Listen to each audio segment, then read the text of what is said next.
महाभोज। मनु भंडारी। सामान्यतः सवेरे अपने घरेलू दफ्तर में नहीं बैठते दा साहब, पर आज डीआईजी से मिलने के लिए 7:45 बजे ही यहाँ बैठे हैं। सामने 2 फाइलें हैं और एक कागज में उन्होंने कुछ नोट कर रखा है। ठीक 8 बजे ही डीआईजी ने सल्यूट ठोका तो गर्दन के हल्के से झटके से प्रत्युत्तर दिया दा साहब ने। आओ। मैंने सामने रखी फाइल पर अपना पूरा पंजा फैलाकर बोले, मैंने यह फाइल देख ली है खूब अच्छी तरह, सक्सेना के लिए हुए बयान भी और आपकी रिपोर्ट भी। सिन्हा एकटक चेहरा देख रहे हैं दा साहब का, इस उम्मीद में कि शायद कोई प्रशंसात्मक टिप्पणी सुनने को मिलेगी अपनी रिपोर्ट पर। सक्सेना के बारे में क्या राय है? बात रिपोर्ट से नहीं सक्सेना से शुरू की दा साहब ने। सर, आदमी तो बहुत भला है, समझ नहीं आया कि वाक्य कैसे पूरा करें। जरूर होगा, पर यह जरूरी नहीं कि भला आदमी योग्य भी हो। मैं योग्यता की बात पूछ रहा हूं। वैसे सर, गांव वालों का विश्वास जीतने के लिए मुझे लगा था बहुत सही आदमी होंगे, इसलिए मैंने। सिन्हा ने सक्सेना का नाम सुझाया था और इसीलिए अब अपने को थोड़ा सा अपराधी सा महसूस कर रहे थे। तुम्हें उल्हाना कतई नहीं दे रहा, सिन्हा को एक प्रकार से आश्वस्त किया दा साहब ने। फिर बोले, पुलिस वालों में जैसी अंतर्दृष्टि, व्यवहार कुशलता और व्यक्तित्व का ओज होना चाहिए, वैसा कुछ है नहीं सक्सेना में। फिर सक्सेना की सीआर को जरा सा खींचकर बोले, इसे भी देखा है मैंने, मेरी धारणा की पुष्टि ही करती है इसकी रिपोर्ट्स। जब जब महत्वपूर्ण काम सौंपा गया, परिणाम असंतोषजनक ही रहा, इसलिए प्रमोशन के हर मौके पर तबादला करके इधर उधर भेज दिया गया है इन्हें।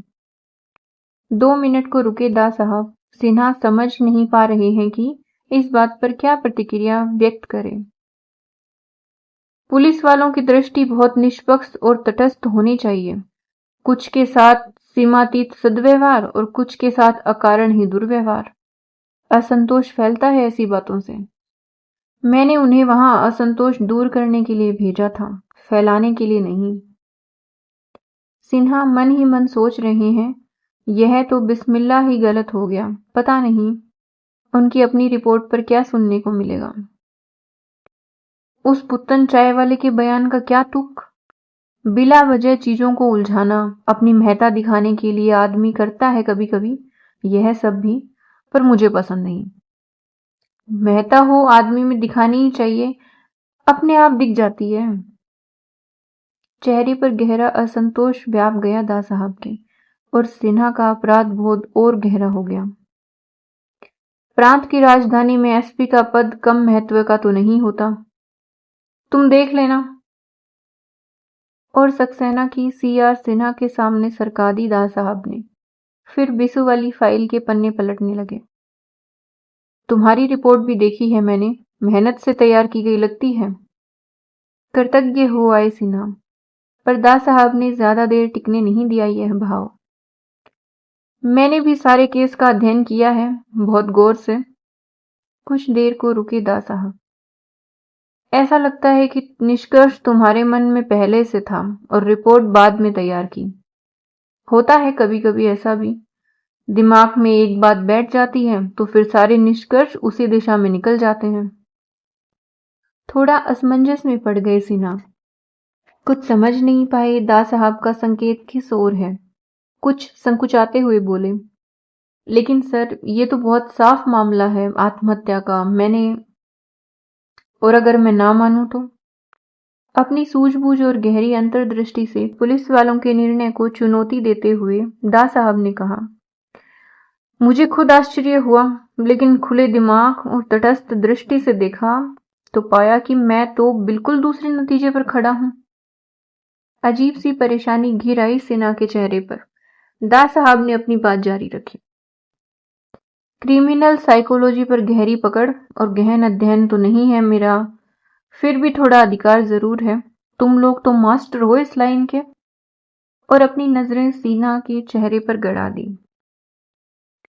सिन्हा दास साहब के असली मुद्दे तक पहुंचने में ऐसे डूबे कि कुछ भी नहीं कहा गया उत्तर में।